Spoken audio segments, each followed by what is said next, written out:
நம் கற்பக பெருமான் உச்சந்தலையில் கூடி வந்த குருவை தொழ வேண்டும். ஆலமர் செல்வவன் அவனது பார்வை தடைகளை நீக்கி வளம் பெருக்கும்.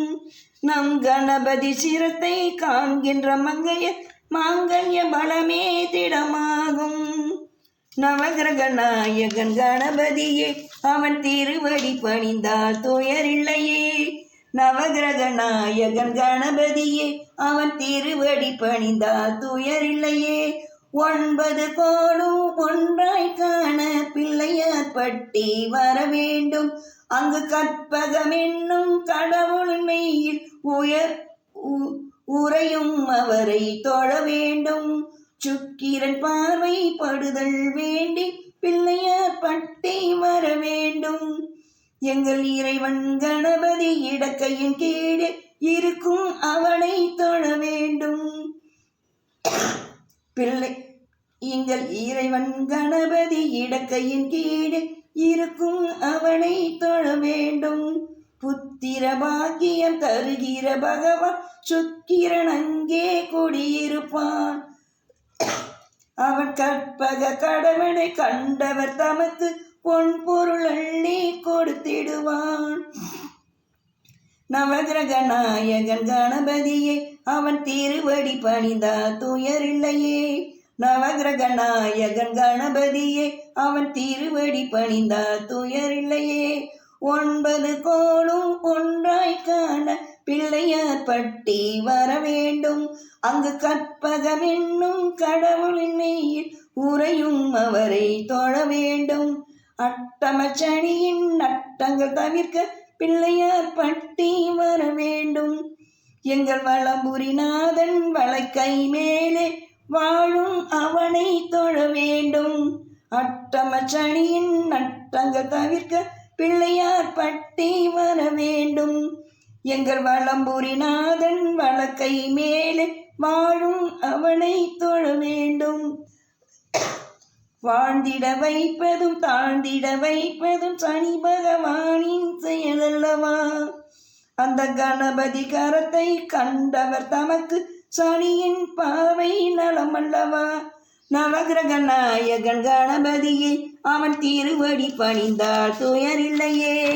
நவகிரக நாயகன் கணபதியே அவன் திருவடி பணிந்தால் துயரில்லையே.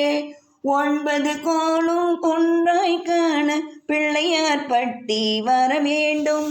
அங்கு கற்பகம் என்னும் கடவுளின் மெய்யில் உறையும் அவரை தொழ வேண்டும்.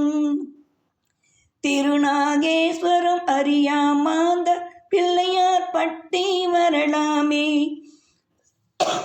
எங்கள் கற்பக பகவான் இடக்கை மேலே இருக்கும் ராகுவை தொழலாமே.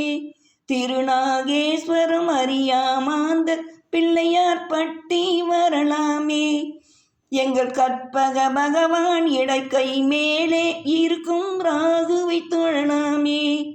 பிணிகளை தருகிற பகவான் அவனே மருத்துவம் செய்வான் தெரியாதா. ராகுவின் பதத்தை கணபதி கைமே கண்டால் நன்மைகள் விளையாதா. நவகிரக நாயகன் கணபதியே அவன் திருவடி பணிந்தால் துயரில்லையே. நவகிரக நாயகன் கணபதியே அவன் திருவடி பணிந்தால் துயரில்லையே. கேதுவின் தோஷம் போகுதல் வேண்டி பிள்ளையார் பட்டி வர வேண்டும். அங்கு கற்பக தேவனின் இடத்தொடை மேலே மலரும் கேதுவை தொழ வேண்டும். கேதுவின் தோஷம் போகுதல் வேண்டி பிள்ளையார் பட்டி வர வேண்டும். அங்கு கற்பக தேவனின் இடைத்தொடை மேலே மலரும் கேதுவை தொழ வேண்டும். 5 தலையோடு எழுந்த சுவக்கேது கணபதி தொடையில் கொலிவிருப்பான். அவன் தொடரும் பிணிகளை நடுங்க செய்வான். தொழுதால் தொல்லைகள் நீக்கிடுவான். நவகிரக நாயகன் கணபதியே அவன் திருவடி பணிந்தால் துயரில்லையே. நவகிரக நாயகன் கணபதியே அவன் திருவடி பணிந்தால் துயரில்லையே. 9 கோளும் ஒன்றாய் காண பிள்ளையார் பிள்ளையார் பட்டி வர வேண்டும்.